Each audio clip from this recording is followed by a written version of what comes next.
Greetings and salutations. Welcome to Turbulent Flow.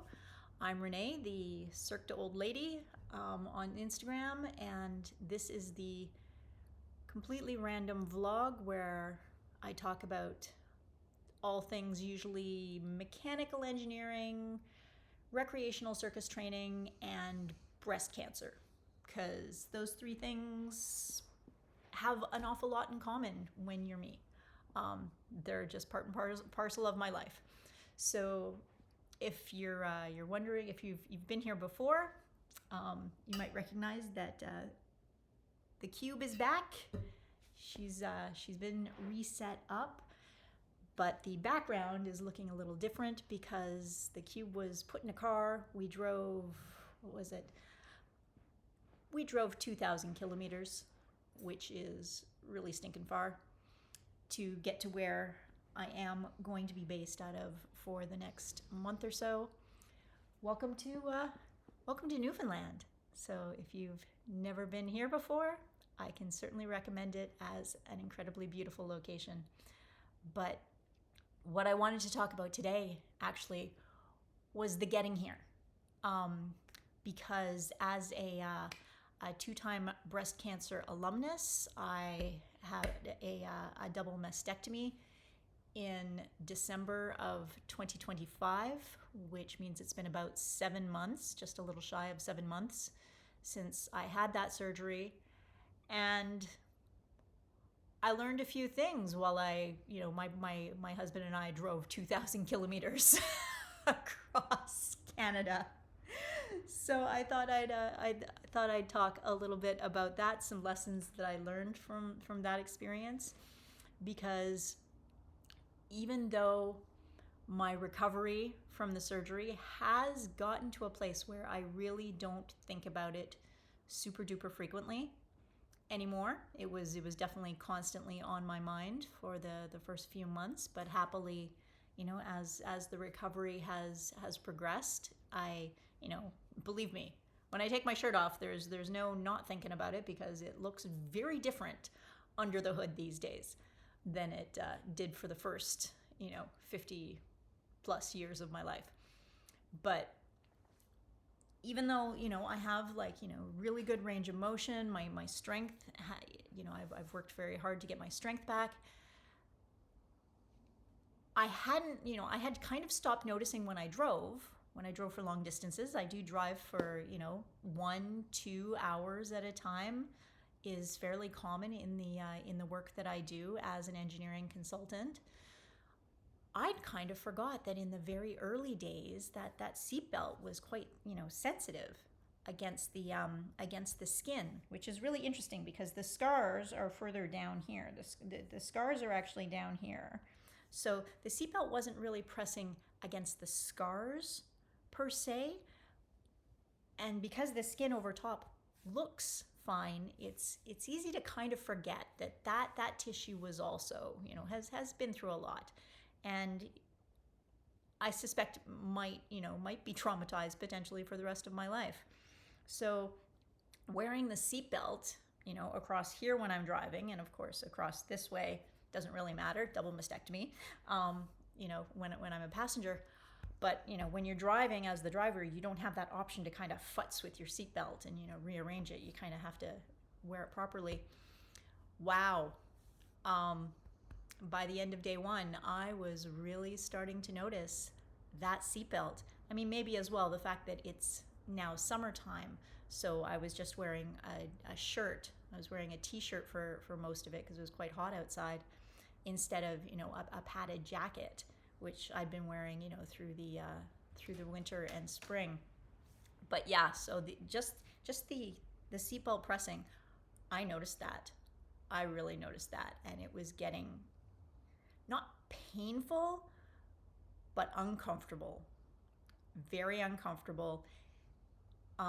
So I realized I'm going to need to probably have some sort of permanent pad to put around my seatbelt for, at the very least, longer drives, and it should probably just go live on my seatbelt forever now, I suspect. So I'm going to be searching for the drive back that we'll be making later this summer to help spread that that pressure out, because wow, that was something that I really noticed. It got me thinking about the idea when we're having conversations online, some of the Facebook conversations, some of the Reddit conversations that happen among the breast cancer community when people are looking at mastectomy. So many of the conversations center around this idea of, what do I need before my surgery? What do I need to recover immediately after my surgery? There's, and then people talk about fashion. They talk about what to wear, because there are a lot of things around body image that come, especially if you don't have a reconstruction.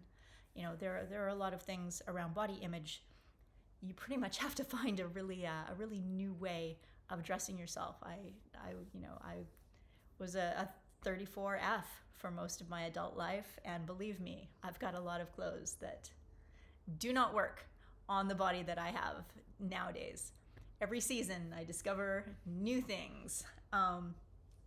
But so we talk about, mastectomy pillows and I actually literally had, pillows that I shoved under my seatbelt in the early months, but a pillow like that isn't a practical long-term thing. And there's not a lot of conversations happening that I've seen yet about some of the long-term changes that aren't fashion related, that are more practical, related to, what is it like to have, basically a traumatized part of your body? Are there adjustments that need to happen?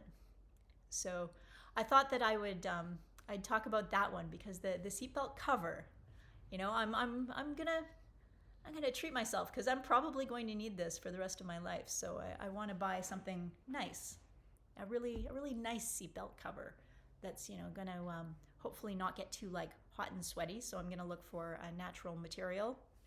I suspect I remember ones from, I want to say the 1980s. It was fairly somewhat common for people to have sort of sheepskin covers on things. You'd actually see them sometimes on steering wheel covers, I assume, to make either the steering wheel easier to grip, or to just make sure the steering wheel wasn't too hot. Helps disperse the temperature. So I think that would probably work quite nicely as a seatbelt cover.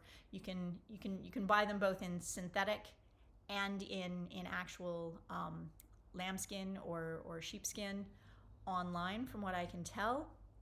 I'm going to look for a Canadian one, and hopefully I'll be able to get it delivered to this place and have it before we head out on our trip.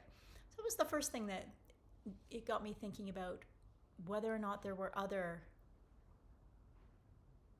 things, infrastructure, what other sort of permanent changes or considerations need to be taken into account for someone who's recovering, who's no longer recovering, but simply living in a body that has experienced a double mastectomy and has experienced cancer treatment.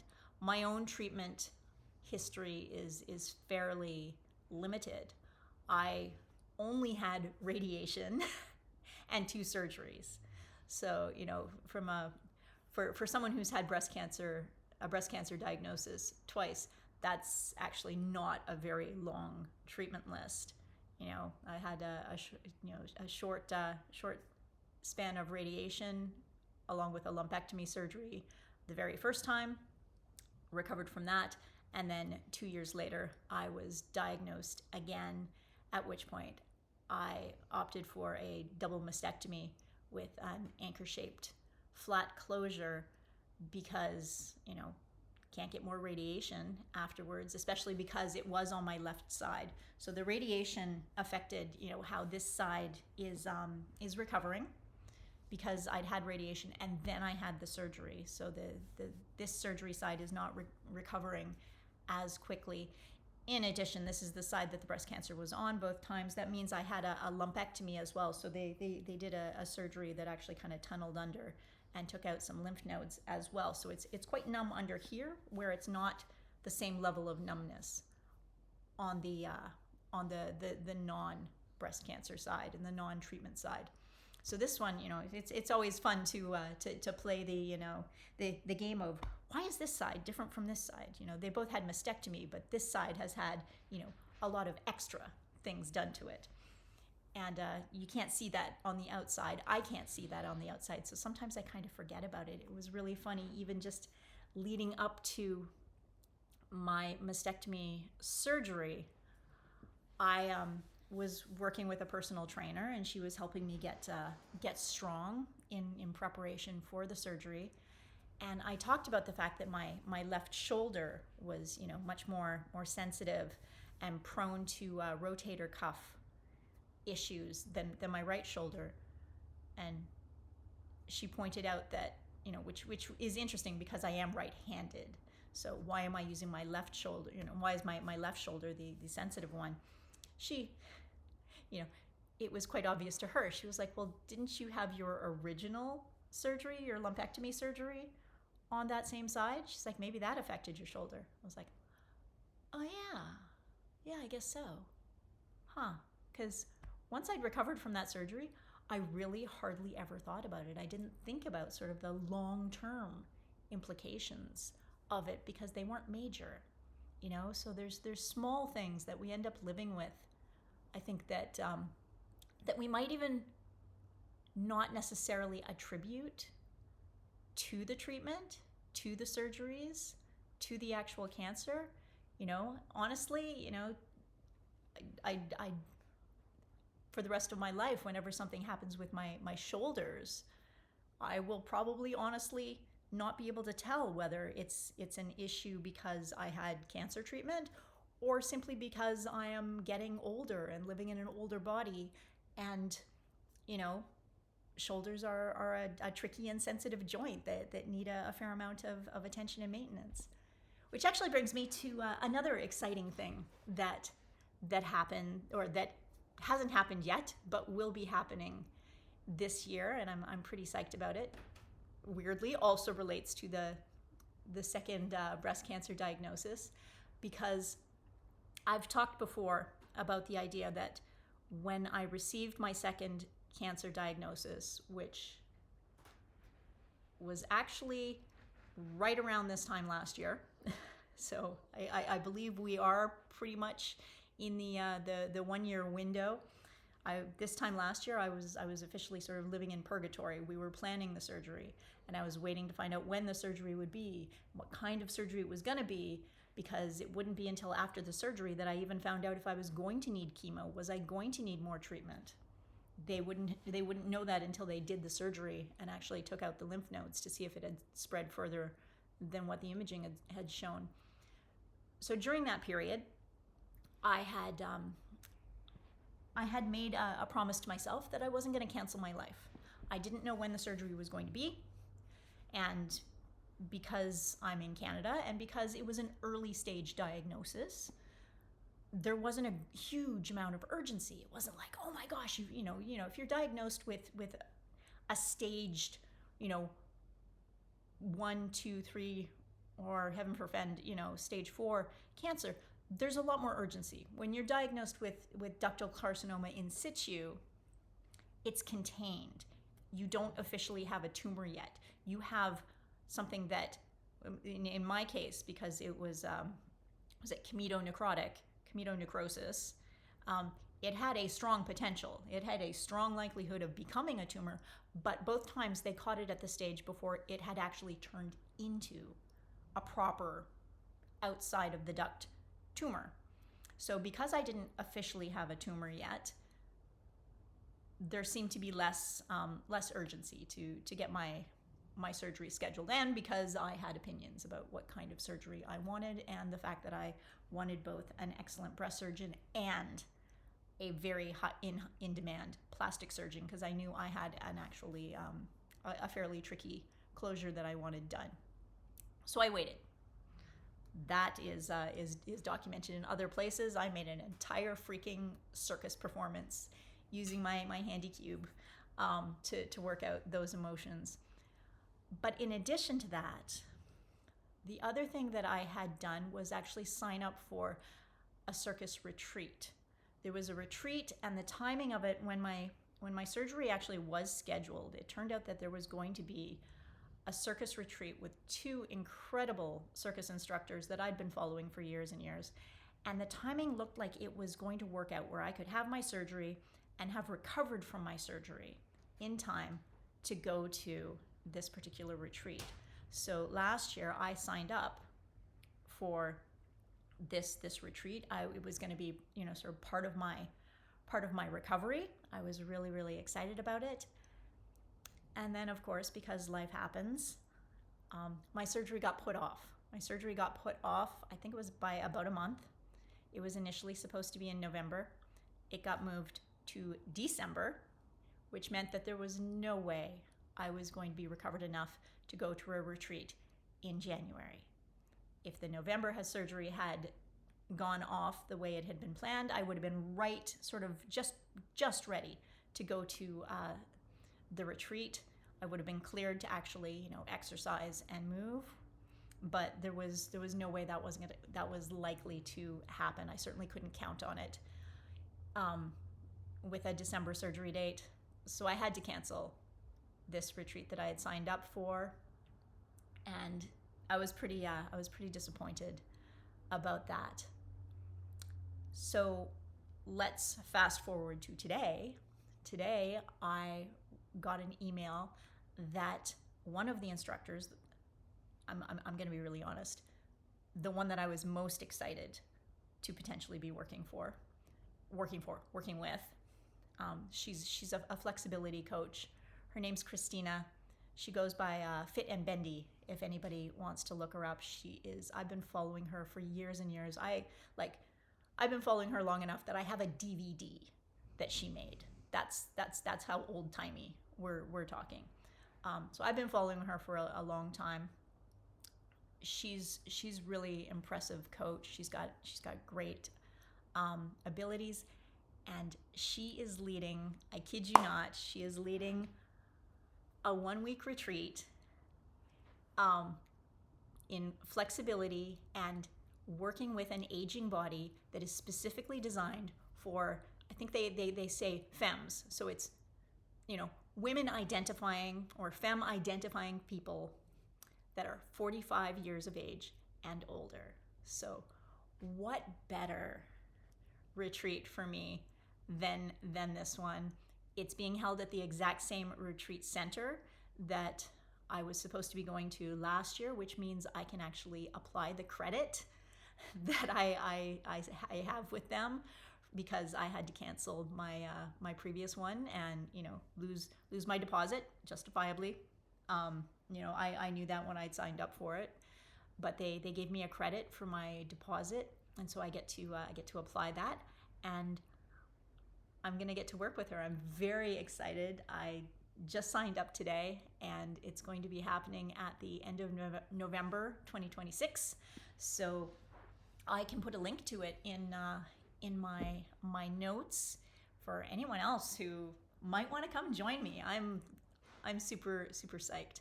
There's another exciting thing also happening a couple weeks before that. So honestly, this fall is going to be amazing. I'm really excited. But so that's what's happening in the future. But to bring it back to today, I've been traveling I just spent 3 days traveling. Today is the first day that I'm not traveling. I'm not in the car for literally hours at a time, or on a ferry traveling across the North Atlantic Ocean. So unsurprisingly, I really, really need to stretch out. If I'm going to, do ridiculous circus things in this, 54-year-old body that's just getting older by the second, I got to take care of it, especially if I want to be able to keep up with the things that I want to do this fall. So that's what I'm doing today. I've already done a little bit of work because I'm going to be working from this beautiful location for the next month. And if anybody's wondering, the dogs came with us. That's the entire reason why we were in the car and not on an airplane. So not only did I bring my cube, but I also brought the giant puppies. Our friend Billy is laying on the floor, happily snoring away right there as I speak. So I'll give you a little shot of him and then I will sign off. So I hope you're having a good day and I'll see you soon. There's our Mr. Bill. He does like to hang out. Okay. Have fun. Bye.